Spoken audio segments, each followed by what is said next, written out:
Friends, എല്ലാവർക്കും നമസ്കാരം. നമ്മുടെ ഇഷ്ടപരമ്പരയുടെ ഇന്നത്തെ പുതുപുത്തൻ വിശേഷങ്ങളിലേക്ക് ഏവർക്കും സ്വാഗതം. ഇന്ന് എല്ലാവർക്കും നല്ലൊരു ദിവസമാകട്ടെ എന്ന് ആശംസിച്ചുകൊണ്ട് തന്നെ നമുക്ക് വിശേഷങ്ങളിലേക്ക് കടക്കാട്ടോ. അങ്ങനെ അച്യുതൻ തൻ്റെ സന്തോഷം വീട്ടിലെല്ലാവരുടെ പങ്കിടുകയാണ്. അവളൊരു അഴിമതിക്കാരി തന്നെയാണ്. നമ്മുടെ മുന്നിൽ എത്ര നന്നായിട്ട് അഭിനയിച്ച് നിന്നത്. 1 രൂപ പോലും ആരുടെ കയ്യിൽ നിന്നും കൈക്കൂലി മേടിക്കില്ലത്രേ. എന്നിട്ടിപ്പം കൈക്കൂലി കേസിലാണ് അവളെ അറസ്റ്റ് ചെയ്തിരിക്കുന്നത്. ഇത് കേൾക്കുന്ന ഇന്ദ്രമ്മ പറയും, മീനാക്ഷി അങ്ങനെ ഒരു തെറ്റ് ചെയ്യുമെന്ന് ഞാൻ വിശ്വസിക്കില്ല. ഇതവളെ ആരോ മനഃപൂർവ്വം കുടുക്കിയത് തന്നെയാ എന്ന് പറയേ. അപ്പം നന്ദിനി പറയട്ടോ, അതെ അമ്മ പറഞ്ഞത് ശരിയാ. എനിക്കറിയാവുന്ന മീനാക്ഷി ഒരിക്കലും അങ്ങനെ ഒരു തെറ്റ് ചെയ്യത്തില്ല. ഇതിലെന്തോ കള്ളക്കളിയുണ്ട്. അമ്മയെ എടുത്തിയും വിശ്വസിക്കേണ്ട, ഇതാ സത്യം. ഉടനെ തന്നെ അവൾ ജയിലിലേക്ക് പോകും. അവിടെ കിടന്ന് അഴി എണ്ണട്ടെ, അപ്പം നിങ്ങൾക്കെല്ലാം സത്യാവസ്ഥ ബോധ്യപ്പെടും എന്ന് പറയാൻ കേട്ടോ. അപ്പം ഇന്ദ്രാമ്മ സങ്കടപ്പെട്ടിരിക്കുന്ന കാണുന്ന അനന്തം പറയും, അമ്മ ഇതൊന്നും ആലോചിച്ച് സങ്കടപ്പെടണ്ട. സമയം ഒരുപാടായി, പോയി കിടന്ന് ഉറങ്ങാൻ നോക്ക് എന്ന് പറയാൻ കേട്ടോ. ഇതേ സമയം എല്ലാവരും പോയി കഴിയുമ്പം അനന്തൻ അച്യുതനോട് ചോദിക്കും, അവളെ പോലീസ് സ്റ്റേഷനിൽ കയറ്റേണ്ട കാര്യം ഉണ്ടായിരുന്നോടാ എന്ന് ചോദിക്കാം. പിന്നല്ലാതെ നമ്മുടെ ക്രഷർ യൂണിറ്റ് അവളെ ഇടിച്ച് നശിപ്പിക്കട്ടെ എന്നാണോ ഏട്ടൻ പറയുന്നത്? എത്ര രൂപയുടെ മുതലാ ഈ കൃഷ്ണമംഗലത്തുകാര് എന്തെങ്കിലും തുടങ്ങിയിട്ടുണ്ടെങ്കിൽ അത് അവസാനിപ്പിച്ച ചരിത്രമുണ്ടോ? അവളുടെ അഹങ്കാരത്തിന് ഇത് എന്തായാലും നല്ലൊരു പണി തന്നെയാ. ഒന്നെങ്കിൽ ഇതോടുകൂടി അവളുടെ ജോലി പോകും, അതല്ല എങ്കിൽ നമ്മുടെ ക്രഷർ യൂണിറ്റിനുള്ള ലൈസൻസിന് അവൾ ഒപ്പിട്ട് തരും. ഏതെങ്കിലും ഒന്ന് നടക്കുക തന്നെ ചെയ്യും എന്ന് പറയാം. ഏട്ടനെന്താ ഒരു മനം മാറ്റം? ഈ ചെയ്യുന്നതൊക്കെ നമ്മുടെ കുടുംബത്തിന് വേണ്ടിയാ, നമ്മുടെ കുടുംബത്തിന് നന്മയ്ക്ക് വേണ്ടി. എന്നിട്ട് ഏട്ടനും ഇപ്പം അമ്മയെ പോലെ തുടങ്ങുവാണോ എന്ന് ചോദിക്കുക. എൻ്റെ പൊന്നെ, ഞാൻ അതിന് നിന്നോട് വല്ലതും പറഞ്ഞോ? ഇത്രയും വലിയ കളികളൊക്കെ വേണമായിരുന്നോ എന്നാ ചോദിച്ചത്. അല്ലാതെ നീ ഈ ചെയ്തതിൽ എനിക്കൊരു വിഷമോ സങ്കടമോ ഒന്നുമില്ല എന്ന് പറഞ്ഞിട്ട് അനന്തരങ്ങ് ഏറ്റു പോവാണ് കേട്ടോ. അപ്പോൾ അച്യുതൻ, എനിക്ക് മനസ്സിലാകുന്നുണ്ട് എല്ലാവരുടെ മനമാറ്റം. ആരും അറിയാലും ഈ അച്യുതം മാറാൻ പോകില്ല. ദേവമംഗലത്തുള്ള ആരും സമാധാനത്തോടെ ജീവിക്കാൻ ഈ അച്യുതം സമ്മതിക്കില്ല എന്ന് സ്വയം പറയാണ് കേട്ടോ. ഇതേ സമയം മീനാക്ഷി പോലീസ് സ്റ്റേഷനിൽ തന്നെ ഇരിക്കുക. പെട്ടെന്ന് അങ്ങോട്ട് നമ്മുടെ ധർമ്മനും ആരിനും കൂടി ചെല്ലുക. എടത്തി മോളെ മീനു എന്ന് പറഞ്ഞ് രണ്ടുപേരുടെ അടുത്തോട് ചെല്ലുക. മാമ എന്നും പറയാ. എന്താ മോളെ, എന്താ സംഭവിച്ചത് എന്ന് ചോദിക്കുക. എനിക്കറിയില്ല മാമ, ഞാൻ ഒരു തെറ്റും ചെയ്തിട്ടില്ല. ഇതിനെല്ലാം കാരണം അവനാ, ആകാശ്. എന്നോട് ഇത്രയും വലിയ പക അവന്റെ മനസ്സിലുണ്ടാകുമെന്ന് ഞാൻ കരുതിയില്ല എന്ന് പറയാം. ആരും പറയും, ഇല്ല എടത്തി, ആകാശേട്ടൻ അത്രയും വലിയ തെറ്റൊന്നും ഒരിക്കലും ഏടത്തിയോട് ചെയ്യില്ല. ഏടത്തിക്ക് തെറ്റിദ്ധാരണയാ എന്ന് പറയാ. അപ്പൊ ധർമ്മൻ പറയും, അളിയനും ഞങ്ങളോട് ഇത് തന്നെയാ പറഞ്ഞത്. പക്ഷെ ആകാശിനെ മോൾ ഇങ്ങനെ തെറ്റിദ്ധരിക്കരുത്. മോൾക്കെതിരായിട്ട് ഒന്നും പ്രവർത്തിക്കാൻ അവന് സാധിക്കില്ല എന്ന് പറയാ. അതൊക്കെ നിങ്ങളുടെ പേര് തോന്നല മാമ. അവൻ ഇതിനു മുന്നും എനിക്ക് എതിരെ പ്രവർത്തിച്ചിട്ടുണ്ട്. എൻ്റെ ഓഫീസിലെ വളരെ സുപ്രധാനമായിട്ടുള്ള ഒരു ഫയല് എൻ്റെ ജോലി പോകാൻ വേണ്ടി അവൻ മാറ്റിവെച്ചതാ. അന്ന് പക്ഷെ ഞാനത് കണ്ടുപിടിച്ചു. വീട്ടിൽ ആരോടും ഇക്കാര്യം ഞാൻ പറഞ്ഞതുമില്ല. അന്ന് ആ തെറ്റ് എന്നോട് ചെയ്യാൻ മനസ്സുള്ളവന് ഇപ്പം ഇത്രയും വലിയ ചതി എന്നോട് ചെയ്യുന്നതിൽ എന്ത് മനസാക്ഷി കുത്താ ഉള്ളത്? ഇതിനൊക്കെ പിന്നിൽ ആകാശാണെന്ന് എനിക്ക് നന്നായിട്ട് ബോധ്യപ്പെട്ട കാര്യം തന്നെയാ. അവന് എന്നോട് ഇത്രയും ദേഷ്യവും പകയും ഉണ്ടെന്ന് എനിക്കൊന്ന് ബോധ്യപ്പെടുകയും ചെയ്തു. ഞാനൊരു തെറ്റും ചെയ്തിട്ടില്ല എന്ന് എനിക്ക് ഉറപ്പുണ്ട് മാമ. അതുകൊണ്ട് തന്നെ എനിക്ക് വേണ്ടി കേസ് ബാധിക്കും. ഇനിയിപ്പം തിങ്കളാഴ്ച ഇവരെന്നെ കോടതി ഹാജരാക്കുള്ളൂ എന്ന് പറയാം. ത്തി ഇതിൽ കളിച്ച് ആരൊക്കെയോ ഉണ്ട്. അവര് സമാധാനത്തോടെ ഇരിക്കാം. പക്ഷെ ഞാൻ ഇതിന്റെ പിന്നിൽ പ്രവർത്തിച്ച എല്ലാവരെയും കണ്ടുപിടിക്കും. ഏടത്തിയുടെ സത്യാവസ്ഥ പുറം ലോകത്തിന് മുന്നിൽ കൊണ്ടുവരികയും ചെയ്യും. ഏടത്തിയെ 2 ദിവസം ഒന്നും പോലീസ് സ്റ്റേഷനിൽ ഇരുത്താൻ ഞങ്ങൾ ആരും സമ്മതിക്കില്ല എന്ന് പറയണം കേട്ടോ. പെട്ടെന്ന് ഒരു പോലീസുകാരൻ അങ്ങോട്ട് വരിക. എന്താ ഇവിടെ ഒരു സമ്മേളനം? ഇതെന്താ ചന്തയോ? നിങ്ങളെയൊക്കെ ആരെ ഇങ്ങോട്ട് കയറ്റി വിട്ടത് എന്ന് ആരിനോടും ധർമ്മനോടും ചോദിക്കുകയാണ് കേട്ടോ. അതെന്താ സാർ, ഇത് പോലീസ് സ്റ്റേഷനല്ലേ, ഇവിടെ ആൾക്കാർക്ക് കയറാൻ പറ്റില്ലെന്ന് വല്ല നിയമം ഉണ്ടോ എന്ന് ചോദിക്കുക. അല്ല, പോലീസ് സ്റ്റേഷനിലേക്ക് കയറാനായിട്ട് ആരുടെയും പെർമിഷൻ വേണോ? വേണം, എൻ്റെ പെർമിഷൻ വേണം. ഞാൻ ഈ പോലീസ് സ്റ്റേഷനിലെ ഓഫീസർ SHO എന്ന് അയാളപ്പം പറയൂട്ടോ ദേഷ്യപ്പെട്ടുകൊണ്ട്. എൻ്റെ പെർമിഷൻ ഇല്ലാതെ ഒരുത്തനും ഇതിനകത്ത് കയറാൻ പാടില്ല. ഇറങ്ങടാ, ഇറങ്ങി പോകാനാ പറഞ്ഞത് സാർ എന്നും പറഞ്ഞ് ആര്യനപ്പം സമാധാനത്തോടെ നിൽക്കൂട്ടോ. അപ്പോൾ പെട്ടെന്ന് ആര്യൻ്റെ കോളറി പിടിക്കും. നിനക്ക് തോന്നിവാസം കയറി വരാൻ ഇതെന്താ നിൻ്റെ അച്ചുവീടോ? ഇറങ്ങി പോടാ, ഇപ്പോൾ അവൻ്റെ ഒരു മര്യാദ. അപ്പം മീനാക്ഷി വന്നിട്ട് പറയും, സാർ പ്ലീസ് അവനെ ഉപദ്രവിക്കരുത്. അത് പറയാൻ നീ ആരാടി? കൈക്കൂലി കേസിൽ അറസ്റ്റിലായ പ്രതിയാ നീ. മിണ്ടാതൊരു മുക്കിലിരുന്നോണം എന്ന് മീനാക്ഷിയോട് പറയൂട്ടോ. അപ്പം മീനാക്ഷിക്ക് വല്ലാത്ത സങ്കടം വരുക. മോളങ്ങ് മാറി നിൽക്കുക എന്ന് ധർമ്മനപ്പം മീനാക്ഷിയോട് പറയേ. ഇതൊക്കെ കണ്ടും കേട്ടും ധർമ്മനും ആകെ പേടിയാകുക. അപ്പം ആരും പറയും, സാറേ ചെയ്യാത്ത തെറ്റിനാണ് ഞങ്ങളുടെ ഇടത്തിയെ സാറ് ശിക്ഷിക്കുന്നത്. അത് ഞങ്ങൾക്ക് മനസ്സിലായ കാര്യമാണ്. പിന്നെ ജനമൈത്രി പോലീസ് എന്നാണെന്നല്ലോ പറയുന്നത്. അപ്പം പിന്നെ സാധാരണക്കാരന് പോലീസ് സ്റ്റേഷനിൽ കയറാൻ എന്താ ഇത്ര തടസ്സം? നീ വലിയ നിയമവും തേങ്ങയൊന്നും പറയണ്ട. സ്റ്റേഷനിൽ കയറി ഡയലോഗ് അടിച്ചാ നിന്നെ പിടിച്ചകത്തിടാൻ എനിക്ക് വലിയ സമയമൊന്നും വേണ്ട. ഓ, പേടിക്കാതൊന്ന് പോ സാറേ എന്ന് ആരും പറയാം. അപ്പം ധർമ്മൻ പറയും, എൻ്റെ പൊന്നടാ നീ ഒന്ന് അടങ്ങ്, ഇത് പോലീസ് സ്റ്റേഷനാ, നീ ഇവിടെ കേടി പ്രശ്നം ഉണ്ടാക്കല്ലേ, ഇതൊക്കെ മീനാക്ഷിയും കൂടി ബാധിക്കും, നീ ഇങ്ങ് വന്നേ എന്നും പറഞ്ഞ് ധർമ്മൻ ഒരു വിധത്തിൽ ആരിനെയും കൂട്ടിക്കൊണ്ട് പോകാനായിട്ട് തുടങ്ങുക. അപ്പോൾ ആ പോലീസുകാരൻ്റെ അടുത്തേക്ക് വരും. എടാ അവിടെ നിന്ന് നിന്നേ, നിന്റെ ഇടത്തോടെ മര്യാദയ്ക്ക് കുറ്റം സമ്മതിക്കാൻ പറ, ഇല്ലെങ്കിലേ പണിയാകും ഇത് എന്ന് പറയൂ കേട്ടോ. അത് കേൾക്കുമ്പോൾ മീനാക്ഷി ആണെങ്കിൽ അയാളെ തന്നെ സൂക്ഷിച്ചു നോക്കുക.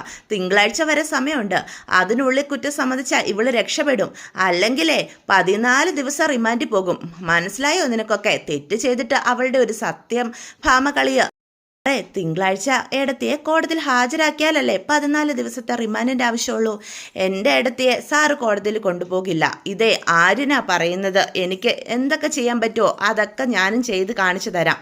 ഓഹോ എടാ ചെറുക്ക, തിങ്കളാഴ്ച വരെ നിനക്ക് സമയമുണ്ട്, അതിനുള്ളിൽ നിന്റെ ഏടത്തിയെ രക്ഷിച്ചുകൊണ്ട് പോകാനുള്ള തെളിവുകളുമായിട്ട് വരാൻ പറ്റുമെങ്കിൽ നീയും വാടാ എന്ന് അയാൾ തിരിച്ച് വെല്ലുവിളിക്കുക. ശരി സാറേ, നമുക്ക് കാണണം എന്ന് അയാളപ്പോൾ ഒന്ന് കുത്തി പറയാണ് കേട്ടോ. അപ്പം ധർമ്മം പെട്ടെന്ന് ആരിനെ കൂട്ടിക്കൊണ്ട് പോവാ. എടാ നിന്നോട് ഇങ്ങോട്ട് വരാൻ പറഞ്ഞത്, ഇവിടെ ആവശ്യമില്ലാതെ പ്രശ്നങ്ങളൊന്നും ഉണ്ടാക്കില്ല, നീ ഇങ്ങോട്ട് വന്നേ എന്നും പറഞ്ഞ് ധർമ്മൻ ആരിനെയും കൂട്ടിക്കൊണ്ട് ഒരു വിധത്തിൽ അവിടെ നിന്ന് അങ്ങോട്ട് പോവാണ് കേട്ടോ. ധർമ്മൻ ഒരു വിധത്തിൽ ആരിനെയും കൂട്ടി പുറത്തേക്ക് വരിക. അപ്പോൾ പുറത്ത് നമ്മുടെ മിത്രയും ബാലനും നിൽക്കുന്നുണ്ട്. വളരെ തളർന്നുള്ള നിൽപ്പാണ് ബാലൻ്റേത്. അവർ വരുന്ന കാണുമ്പം ബാലൻ ആരിൻ്റെ അടുത്തേക്ക് ചെല്ലും. എന്നിട്ട് ചോദിക്കും, എന്തായി മോനെ, മീനു എന്താ പറഞ്ഞത് എന്ന് ചോദിക്കുക. അച്ഛൻ ഇങ്ങനെ സങ്കടപ്പെടാതെ, ഏടത്തിയുടെ നിരപരാധിത്വം നമുക്ക് തെളിയിക്കണം. ഏടത്തി ഒരു തെറ്റും ചെയ്തിട്ടില്ലെന്ന് എനിക്ക് ഉറപ്പാ. ഏടത്തിയെ ആരൊക്കെയോ ചതിച്ചതാ, അത് കണ്ടെത്തണം. 2 ദിവസത്തിനുള്ളിൽ അത് കണ്ടെത്തിയാൽ മാത്രമേ തിങ്കളാഴ്ച അവർ കോടതിയിൽ ഏടത്തിയെ ഹാജരാക്കാതിരിക്കുള്ളൂ എന്ന് പറയാം. എന്താണേലും അതിന് നമുക്ക് സാധിക്കുമോ മോനെ എന്നപ്പം ബാലൻ ചോദിക്കുക. എന്തുകൊണ്ടില്ല, നമുക്ക് സാധിക്കുക വച്ചാ. എന്ത് ചെയ്തിട്ടാണെങ്കിലും ഏടത്തിയുടെ നിരപരാധിത്വം തെളിയിക്കണം. എന്ത് പാപം ചെയ്തിട്ടാണോ നമ്മുടെ കുടുംബത്തിന് ഒന്നുമീതെ ഇങ്ങനെ ദുഃഖങ്ങൾ വന്നുകൊണ്ടിരിക്കുന്നതെന്ന ആരോടും അറിഞ്ഞുകൊണ്ട് ഒരു തെറ്റും ചെയ്തിട്ടില്ല, എന്നിട്ടും ഇതെന്താ ഇങ്ങനെ എന്ന് ബാലൻ വളരെ നിസ്സഹായതയോട് ചോദിക്കാൻ കേട്ടോ. അച്ഛൻ ഇങ്ങനെ സങ്കടപ്പെടാതെ എന്ന് പറയാണ്. എങ്ങനെയും അവളുടെ നിരപരാധിത്വം തെളിയിക്കണം. എൻ്റെ മോളെ തിങ്കളാഴ്ച കോടതിയിൽ പ്രതികൂട്ടി നിൽക്കേണ്ടി വരുന്ന അവസ്ഥ കാണാൻ എനിക്ക് വയ്യ. അവൾ അത്രയ്ക്ക് പാവുക, എല്ലാവർക്കും നന്മ മാത്രമേ ആ കുട്ടി ചെയ്തിട്ടുള്ളൂ. തളർന്നു പോകുമ്പോഴൊക്കെ എനിക്ക് താങ്ങായവളാ, അവളെ ഒരിക്കലും കൈവിടാൻ പാടില്ല എന്നും പറഞ്ഞ് ബാലനാകെ സങ്കടപ്പെട്ട് നിൽക്കുകയാണ് കേട്ടോ. അപ്പം പെട്ടെന്ന് ആരും ചോദിക്കും, ആകാശേട്ടൻ എവിടെ എന്ന് ചോദിക്കാം. അത് പിന്നെ അവൻ്റെ കാര്യം പറഞ്ഞു പോകരുത് എന്ന് നമ്മുടെ മിത്ര പറയാൻ തുടങ്ങുമ്പോഴത്തേക്കും ബാലൻ പറയും, അവൻ എവിടെയെങ്കിലും പോട്ടെ, അവൻ ഒരുത്തൻ കാരണമാണ് ഇങ്ങനെയൊക്കെ സംഭവിച്ചത് എന്ന് പറയാം.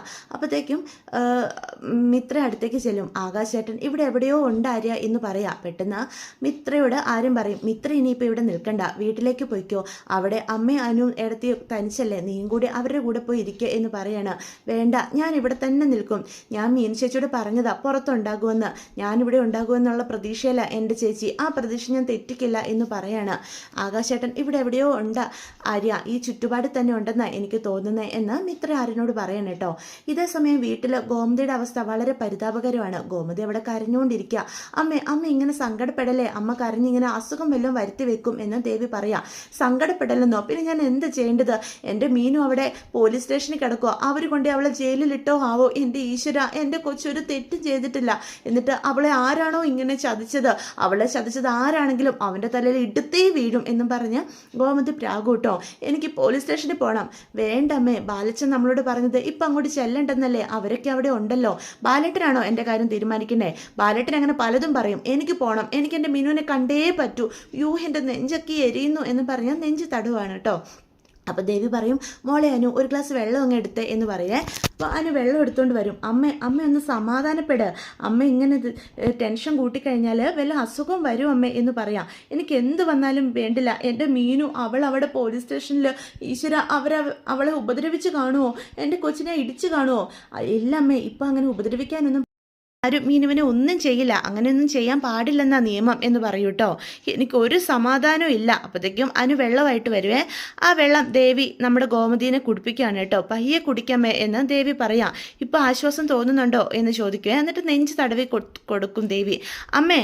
അമ്മ ഇങ്ങനെ ടെൻഷൻ അടിച്ച് BP കൂട്ടല്ലേ എന്ന് അപ്പം അനു അടുത്തിരുന്ന് പറയാം. അവിടെ മിത്ര ചേച്ചി അച്ഛനും എല്ലാവരും ഉണ്ടല്ലോ, മീൻ ചേച്ചി തനിച്ചല്ല, പിന്നെ മാമനും ഏട്ടന്മാരും എല്ലാവരും എത്തിക്കാണും, അവിടുത്തെ കാര്യങ്ങളൊക്കെ അവർ നോക്കിക്കോളും. അയ്യോ എന്തൊരു കഷ്ടകാലമാണ് ഇത്, ഒന്ന് തീരുമ്പോൾ ഒന്നെന്നും പറഞ്ഞ് വിടാതെ പിന്തുടർന്നേക്കുക ഈ കുടുംബത്തെ എന്ന് പറഞ്ഞ് ഗോമതി തലയിൽ കൈവച്ചിരിക്കുക. എന്ത് ശാപമാണോ ഈ കുടുംബത്തെ പിടികൂടിയിരിക്കുന്നത് എന്നും പറഞ്ഞ് ഗോമതി വീണ്ടും സങ്കടപ്പെടുക. ഈശ്വര, ഗോമതി പറയുന്ന ഓരോ വാക്കുകളും ദേവിയുടെ മനസ്സിലാണ് കേട്ടോ ഇടിച്ചു കയറുന്നത്.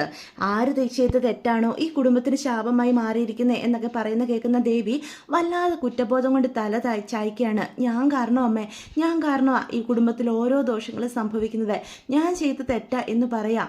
അത് കേൾക്കുമ്പം അനുവും നമ്മുടെ ഗോമതിയും ദേവിയെ തന്നെ നോക്കുക. നീ എന്താ മോളെ ഈ പറയുന്നത്, നീ എന്ത് തെറ്റ് ചെയ്തെന്ന? അമ്മേ, ഞാൻ ഒരുപാട് തെറ്റ് ചെയ്തു, ഞാൻ അമ്മ കരുതുന്ന പോലെ ഒന്നും പറഞ്ഞ് പറയാൻ തുടങ്ങുമ്പോഴത്തേക്കും ദേവിയെ നമ്മുടെ ഗോമതി തടയും. മോളെ, നീ എന്തിനാ ഇങ്ങനെ സ്വയം കുറ്റപ്പെടുത്തുന്നേ? നീ ഒരു തെറ്റും ചെയ്തിട്ടില്ല, ആ കുഞ്ഞിനെ നമുക്ക് വിധിച്ചിട്ടില്ലായിരുന്നു, ആ കുഞ്ഞിനെ നഷ്ടപ്പെട്ടത് നീ കാരണമാണെന്നൊക്കെ നീ എന്തിനാ സ്വയം ഇങ്ങനെ ചിന്തിക്കുന്നേ? നീ എന്താ മോളെ ഇങ്ങനെ? നീ ഒരു തെറ്റും ഈ കുടുംബത്തിന് വേണ്ടി ചെയ്തിട്ടില്ല കേട്ടോ, നീ സമാധാനപ്പെടുക. ആ കുഞ്ഞിനെ നമുക്ക് അത്രയും വിധിച്ചിട്ടുണ്ടായിരുന്നുള്ളൂ, അതുകൊണ്ടാണ് അതിനെ നഷ്ടപ്പെട്ടത്, അല്ലെങ്കിൽ തന്നെ അതിൽ നിനക്കിങ്ങനെ തെറ്റ് ഉണ്ടാകുന്നത് എന്ന് ഗോമതി വീണ്ടും പറയാം. മദ്യപിച്ച് വന്നിട്ട് അവൻ എന്തെങ്കിലും പൊട്ടത്തരം വിളിച്ച് പറയുന്നതൊക്കെ നീ എന്തിനാ മനസ്സിലോട്ട് എടുക്കുന്നത്? അതൊന്നും അവൻ കരുതിക്കൂട്ടി പറയുന്നതല്ല, അവൻ്റെ മനസ്സിൻ്റെ വിഷമം കാരണം അവൻ ഓരോന്നൊക്കെ വിളിച്ച് പറയുന്നതാ എന്ന് ആനന്ദിനെ പറ്റി ഗോമതി പറയൂട്ടോ. അല്ലാതെ മോൾ ഒരു തെറ്റും ചെയ്തിട്ടില്ല, ഇതിനൊക്കെ കാരണം എന്താണെന്ന് എനിക്കറിയില്ല എന്നും പറഞ്ഞ് നമ്മുടെ ഗോമതി ഇങ്ങനെ സങ്കടപ്പെട്ടിരിക്കുകയാണ് കേട്ടോ. അപ്പം തന്നെ സത്യം പറയാൻ പോലും അമ്മ സമ്മതിക്കുന്നുമില്ലല്ലോ എന്ന് കരുതി ദേവിയും ഇങ്ങനെ നിൽക്കുകയാണ്. പെട്ടെന്ന് നമുക്ക് അമ്മ സങ്കടപ്പെടാതിരിക്കുക എന്നും പറഞ്ഞ് അനു വരിക. നമുക്ക് മിത്രയിടത്തിനെ വിളിച്ചു നോക്കാം, ഇടത്തി അവിടെ ഉണ്ടല്ലോ, കാര്യങ്ങളൊക്കെ അറിയാലോ എന്ന് ചോദിക്കുകയാണേ. അങ്ങനെ അവർ മിത്രനെ ഫോൺ വിളിക്കുക. ഫോൺ അറ്റൻഡ് ചെയ്യുവാണ് കേട്ടോ നമ്മുടെ മിത്ര. വീട്ടിൽ നിന്നുള്ള കോളാണെന്ന് കാണുമ്പം എന്ത് പറഞ്ഞ് അവരെ ആശ്വസിപ്പിക്കണമെന്ന് മിത്രയ്ക്കും അറിയില്ല. അപ്പോൾ ഫോൺ മിത്ര എടുക്കുമ്പം തന്നെ സ്പീക്കർ ഫോണിൽ ഇടുകയാണ്. മോളെ എന്തായി അവിടെ, നിങ്ങളിപ്പോൾ എവിടെയാ എന്ന് ഗോമതി ആകെ സങ്കടപ്പെട്ടുകൊണ്ട് ചോദിക്കും. അപ്പച്ചി ഇങ്ങനെ സങ്കടപ്പെടലേ, ഇവിടെ ഒരു കുഴപ്പമില്ല, മീൻ ചേച്ചി നല്ല ധൈര്യശാലിയായിട്ടാണ് നിൽക്കുന്നത്, മീൻ ചേച്ചിയുടെ നിരപരാധിത്വം നമ്മൾ തെളിയിക്കുകയും ചെയ്യും എന്ന് പറയാണ്. നിങ്ങളിപ്പോൾ എവിടെയാണ് നിൽക്കുന്നതെന്ന് പറ, എൻ്റെ മോളുടെ അടുത്താണോ എന്ന് ഗോമതി വീണ്ടും ചോദിക്കുക. അതെ അപ്പച്ചി, ഞാനും അങ്കിളും ഒക്കെ ഇവിടെ അടുത്തുണ്ട്, അതുപോലെ ചെറിയച്ഛനും ആരിനും ഒക്കെ വന്നിട്ടുണ്ട് എന്ന് പറയാം. എല്ലാവരും മീൻ ചേച്ചിയെ കയറി കാണുകയും ചെയ്തു എന്ന് പറയണം. അവരെൻ്റെ മോളെ ഉപദ്രവിക്കുകയൊന്നും ചെയ്തില്ലല്ലോ അല്ലേ? ഇല്ല അപ്പച്ചി, അങ്ങനെ പോലീസുകാർക്ക് ഉപദ്രവിക്കാനൊന്നും പറ്റത്തില്ല എന്ന് മിത്ര പറയാണ്. കുഴപ്പമൊന്നും ഇല്ലാതിരുന്നാൽ മതിയായിരുന്നു, എൻ്റെ മോളുടെ നിരപരാധിത്വം എത്രയും വേഗം തെളിയിക്കണം, അവളെ കോടതി കയറ്റാനൊന്നും നോക്കരുതേ എന്ന് ഗോമതി വീണ്ടും പറയാം. ഇല്ല അപ്പച്ചി, ഇന്ന് നേരം വെളുക്കുന്നതിന് മുന്നേ തന്നെ ആര്യനും ചെറിയച്ഛനും ഇതിൻ്റെ പിന്നിൽ പ്രവർത്തിച്ചത് ആരാണെങ്കിലും അവരെ വെളിച്ചത്ത് കൊണ്ടുവരുമെന്നും മീൻ ചേച്ചിയുടെ നിരപരാധിത്വം തെളിയിക്കുമെന്ന് ഉറപ്പിച്ച ഇറങ്ങിയിരിക്കുന്നത് എന്ന് പറയാം. ആകാശ് എവിടെ മിത്രേ എന്നപ്പോൾ ദേവി ചോദിക്കുക. അവനകത്ത് തകർന്നു പോയി കാണുമല്ലേ? അതെ ആകാശേട്ടൻ എന്ന് പറഞ്ഞ് പതറുവാണ് കേട്ടോ മിത്ര പറയാനായിട്ട്. ആകാശ് എന്തേ എന്നപ്പോൾ ഗോമതി ചോദിക്കും. ആകാശേട്ടൻ ഇവിടെ ഉണ്ട്, ആകാശേട്ടൻ ആകെ തകർന്നിരിക്കുക, അത്രയ്ക്ക് ഇഷ്ടമല്ലായിരുന്നോ മീനു ചേച്ചിയെ എന്ന് പറയാം. എങ്കിൽ ശരി അപ്പച്ചി, ഞാൻ ഫോൺ വെക്കുക, അപ്പച്ചി വെറുതെ ടെൻഷനൊന്നും അടിക്കണ്ട, നിങ്ങളവിടെ സമാധാനത്തോടെ ഇരിക്കുക, ഞങ്ങൾ മീനു ചേച്ചി ആയിട്ടേ ഇനി വരുള്ളൂ എന്ന് മിത്ര പറയണം. മീനു ചേച്ചിക്ക് ആഹാരം കൊടുക്കാൻ സമയമായി, ഞാൻ കൊണ്ടിത് കൊടുക്കട്ടെ എന്ന് പറഞ്ഞ് ഫോൺ കട്ട് ചെയ്യുക. അവൾ വെച്ചു, മീനുവിനോടുകൂടി സംസാരിക്കാൻ ഒരു അവസരം കിട്ടുമായിരുന്നെങ്കിൽ എന്ന് ഗോമതി ചോദിക്കുക. അമ്മേ, അങ്ങനൊന്നും സംസാരിക്കാൻ പറ്റത്തില്ല എന്ന് അപ്പം ദേവി അനുവും കൂടി ഗോമതിയെ പറഞ്ഞ് മനസ്സിലാക്കാനായിട്ട് നോക്കുവാണേ. ഇതേ സമയം നമ്മുടെ ബാലൻ മീനുവിന് കൊടുക്കാനുള്ള ആഹാരവും മേടിച്ചുകൊണ്ട് വരിക. അങ്കിൾ എന്താ താമസിച്ചേ എന്ന് ചോദിക്കുക. തിരക്കായിരുന്നു മോളെ, എങ്കിൽ ഞാനിത് കൊണ്ടുപോയി മീനു ചേച്ചിക്ക് കൊടുക്കാം എന്ന് പറയാം. മോള് തന്നെ ചെല്ലണ്ട, ആ പോലീസുകാരൊക്കെ എന്താ പറയുക എന്നറിയില്ലല്ലോ, ഞാനും കൂടി വരാം എന്നും പറഞ്ഞ് ബാലനും മിത്രയും കൂടി ആഹാരം കൊടുക്കാനായിട്ട് അകത്തേക്ക് കയറി ചെല്ലുകയാണ് കേട്ടോ. അപ്പോൾ ഒരു പോലീസുകാരൻ വന്ന് തടയും. നിങ്ങൾ എന്താ ഈ കാണിക്കുന്നത്? അത് ഇന്ന് അറസ്റ്റ് ചെയ്തുകൊണ്ട് വന്ന മീനാക്ഷി, അവളുടെ അച്ഛനാ ഞാൻ, അവൾക്ക് ആഹാരം കൊടുക്കാനായിട്ട് വന്നതാ, ഇത് അവൾക്കൊന്ന് കൊടുക്കാവോ എന്ന് ചോദിക്കുക. അതൊന്നും ശരിയാക്കില്ല, അവൾക്ക് ആഹാരം വേണമെങ്കിൽ ഞങ്ങൾ കൊടുത്തോളാം എന്ന് പോലീസുകാരൻ പറയാം. സാറിന് എന്നെ പരിചയമുണ്ട്, ഞാൻ ഗോമതി സ്റ്റോർ ബാലൻ. ഓ, എനിക്ക് മനസ്സിലായി എന്ന് അയാൾ പറയൂട്ടോ. അത് ഇച്ചിരി മര്യാദയുള്ളൊരു പോലീസുകാരനാണ്. നിങ്ങൾ വേഗം ആഹാരം കൊണ്ട് കൊടുത്തോ എന്ന് പറയുകയാണെ. പെട്ടെന്ന് അവിടുന്ന് മാറണം, രണ്ടുപേരൂടെ ചെല്ലണ്ട, ഒരാൾ കൊണ്ട് കൊടുക്കുക എന്ന് പറയാം. അത് കേൾക്കുമ്പം മിത്ര പറയും അങ്കിൾ ഞാൻ എന്നാൽ കൊണ്ട് കൊടുക്കാം എന്ന് പറഞ്ഞാൽ മിത്ര മീനുവിൻ്റെ അടുത്തേക്ക് പോവാണ് കേട്ടോ. മീനു ചേച്ചി ഇത് കഴിക്കുക എന്ന് പറയാം. എനിക്ക് വിശപ്പില്ല മോളെ എന്ന് അപ്പം മീനു പറയും കേട്ടോ. മീനു ചേച്ചി ഇങ്ങനെ വിശന്നിരുന്ന ഞങ്ങൾ എങ്ങനെയാണ് സഹിക്കുന്നത്? മീനു ചേച്ചി ആഹാരം കഴിക്കണം. മീനു ചേച്ചിയുടെ നിരപരാധിത്വം ഇന്ന് നേരം വെളുക്കുന്നതിന് മുന്നേ ആരും തെളിയിക്കും ഉറപ്പാ എന്ന് പറയും കേട്ടോ. അത് കേൾക്കുമ്പോഴത്തേക്കും നമ്മുടെ മീനു പറയും എനിക്കല്ലെങ്കിലും ഒരു ടെൻഷനും ഇല്ല. ഞാൻ ഇന്നേ വരും ഒരു തെറ്റും ആരോടും ചെയ്തിട്ടില്ല. ഈ സർക്കാർ സർവീസിൽ കയറിയതിൽ പിന്നെ ഒരു രൂപ പോലും കൈക്കൂലി മേടിച്ചിട്ടുമില്ല. ആ ഉറപ്പ് എനിക്കുണ്ട്. ഞാൻ എനിക്ക് വേണ്ടി വാദിക്കും. അവർ കോടതിയിൽ ഹാജരാക്കട്ടെ. എൻ്റെ നിരപരാധിത്വം തെളിയിക്കാൻ എനിക്ക് സാധിക്കും എന്നുള്ള ഉറപ്പുണ്ട്. അല്ലെങ്കിൽ തന്നെ ഈ സർക്കാർ സർവീസിലിരിക്കുന്നവർക്ക് ഇങ്ങനെയുള്ള പൊളിറ്റിക്സ് ഒക്കെ നേരിടേണ്ടി വരും. ഇത് സ്വാഭാവികമാണ്. സാധാരണ പുറത്തുള്ളവരെ കൊണ്ടാണ് അവർക്ക് തൊല്ല. ഇതിപ്പം സ്വന്തം ഭർത്താവ് തന്നെ ഞാൻ നശിച്ചു കാണണമെന്ന് ആഗ്രഹിക്കുമ്പോൾ എനിക്ക് എന്ത് ചെയ്യാനായിട്ട് പറ്റും? ഇല്ല മീനു ചേച്ചി, ആകാശേട്ടൻ അങ്ങനെ ഒരു തെറ്റ് ചെയ്യുമെന്ന് എനിക്ക് തോന്നുന്നില്ല. മീനു ചേച്ചിയോട് എന്ത് ഇഷ്ടം ആകാശേട്ടന്? ഇഷ്ടം അതേ ഇഷ്ടം ഉണ്ടായിരുന്ന ആകാശ് തന്നെയാ മിത്രേ അന്ന് എൻ്റെ ഇമ്പോർട്ടൻ്റ് ഫയൽ എടുത്ത് മാറ്റി വെച്ചത്. അന്നും ഞാൻ തന്നെ ആയിരുന്നില്ലേ ഭാര്യ? അതേ ഇഷ്ടം അന്നും ആകാശിന് എന്നോട് ഉണ്ടായിരുന്നില്ലേ എന്ന് ചോദിക്കുക. അത് പിന്നെ ആകാശേട്ടനൊരു ഒരബദ്ധവും ഇല്ല. എങ്ങനെയും മീനാക്ഷി സ്റ്റോഴ്സിനുള്ള അനുമതി കിട്ടണം. അതിന് ഞാൻ ആ കസേരയിൽ നിന്ന് മാറണമെന്ന് ആകാശ് അത്രയേറെ ആഗ്രഹിച്ചിരുന്നു. ആകാശ് എന്ത് ആഗ്രഹിച്ചോ അതെന്തായാലും നടക്കുകയും ചെയ്തു. ഇതിപ്പം ഞാൻ നിരപരാധിയാണെന്ന് തെളിയിച്ചാൽ പോലും എനിക്കെതിരെ ആക്ഷൻ ഉണ്ടാകും. പോലീസ് അറസ്റ്റ് ചെയ്തതല്ലേ, അതുകൊണ്ട് മിനിമം എനിക്കൊരു ട്രാൻസ്ഫറേലും ഉണ്ടാകും. ആ ഓഫീസിൽ നിന്ന് ഞാൻ മാറുകയും ചെയ്യും. അപ്പം പിന്നെ ആകാശിൻ്റെ ആഗ്രഹം പോലെ കാര്യങ്ങളൊക്കെ നടക്കൂലോ എന്ന് പറയാം. മീനു ചേച്ചി ഇങ്ങനെ സങ്കടപ്പെടല്ലേ, ഈ ആഹാരം കഴിക്കുക. മീനു ചേച്ചി ഇങ്ങനെ തകർന്ന അവസ്ഥയിൽ കാണാൻ എനിക്ക് പറ്റില്ല. ഇല്ല മോളെ, എനിക്ക് നല്ല ധൈര്യമാണ്. ഞാനൊരു തെറ്റും ചെയ്തിട്ടില്ലെന്ന് എനിക്ക് ഉറപ്പുണ്ടെന്ന് ഞാൻ പറഞ്ഞില്ലേ. നിങ്ങൾ സമാധാനപ്പെടുക. ഞങ്ങൾ പുറത്ത് തന്നെ ഉണ്ട് എന്ന് പറയാം. നിങ്ങൾ എൻ്റെ കൂടെ ഉണ്ടല്ലോ, അതാ എൻ്റെ ധൈര്യം എന്ന് മീനു അപ്പോൾ പറയാണ് കേട്ടോ. അതോടുകൂടി ഇന്നത്തെ എപ്പിസോഡും അവസാനിക്കുകയാണ്. അപ്പോൾ ഇതൊക്കെയാണ് ഇന്നത്തെ വിശേഷങ്ങൾ. വീഡിയോ ഇഷ്ടപ്പെട്ടുവെങ്കിൽ ചാനൽ സബ്സ്ക്രൈബ് ചെയ്യാൻ മറക്കരുത്, ലൈക്ക് ചെയ്യാനും മറക്കരുത്. നിങ്ങളുടെ അഭിപ്രായങ്ങൾ കമൻസ് വഴി എന്നെ അറിയിക്കാനും മറക്കരുത്. അപ്പോൾ എല്ലാവർക്കും ഗുഡ് ബൈ.